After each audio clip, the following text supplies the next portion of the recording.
Rê, eu começo com você. O primeiro giro da chapa Lula-Alckmin estava marcado, vai acontecer, está marcado essa semana, é na região sul. A gente passou para vocês o roteiro. Lula iria a 2 cidades no Rio Grande do Sul e também iria a Florianópolis. Pois vai ter mudança, o primeiro roteiro foi frustrado. Por quê, Renata?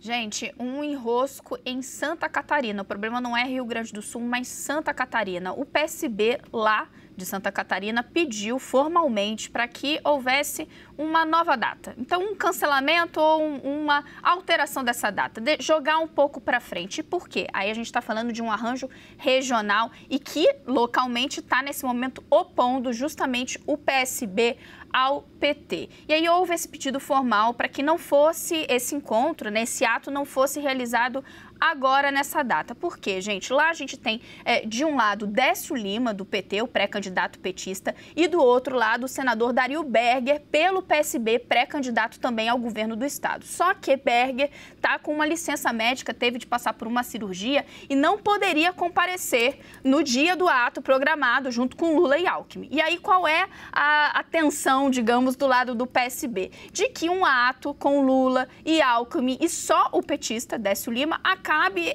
reforçando essa pré-candidatura, acabe parecendo um sinal de confirmação do apoio a Décio Lima, no momento em que os partidos ainda estão discutindo quem, afinal, vai ser o candidato apoiado por essa aliança. De certa forma, gente, vocês já ouviram isso, né? Como é que a aliança nacional está resvalando em arranjos regionais? É o que acontece, por exemplo, nesse momento no estado de São Paulo, em que o PT tem Fernando Haddad e o PSB tem Márcio França e ainda não se decidiram. É o que está acontecendo também em Santa Catarina. Só que teve esse, digamos, imprevisto de uma cirurgia que Dario Berger teve que passar. E aí tem um outro aspecto, Dani, que eu achei interessante conversando com gente do PSB. Eles entendem que o melhor mesmo é que esse ato lá em Florianópolis aconteça já com uma decisão do grupo, para que ele possa também ser uma celebração dessa chapa, afinal, que Lula vai apoiar. Qual é o argumento do PSB para que o PT, então, retire essa candidatura ou o nome de Décio Lima como um cabeça de chapa? Eles dizem que, por Santa Catarina ser um estado muito conservador,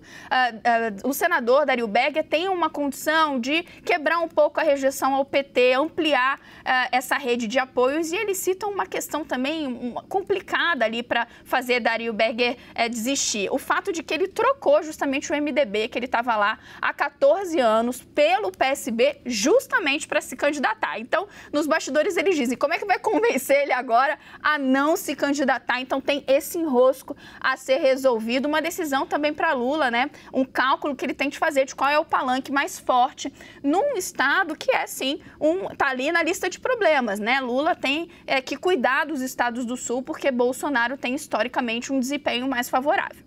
E olha, Renata, só colocando assim o meu dedo no bolo que você apurou, né?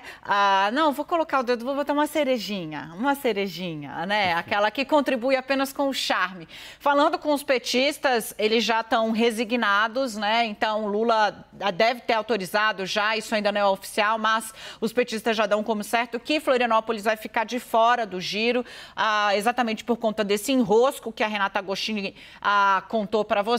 Então, o primeiro giro de Lula já vai ter uma perna aí, digamos, frustrada por conta da dificuldade de resolver os palanques regionais. E veja, essa costura já está mais do que na hora, já devia estar mais do que na hora de mais ajustada. A gente, depois de amanhã, a gente já entra em junho, onde as coisas precisam, quase que de maneira a fórceps mesmo, se ajustar. É por isso que essa pressão que eu relatei para vocês, ela acontece em outros colégios eleitorais importantes também, como é o caso de Santa Catarina, que a Renata está mostrando que tem um belíssimo enrosco e lá tem problema. Na região sul, Lula perde para Bolsonaro, segundo as pesquisas de hoje.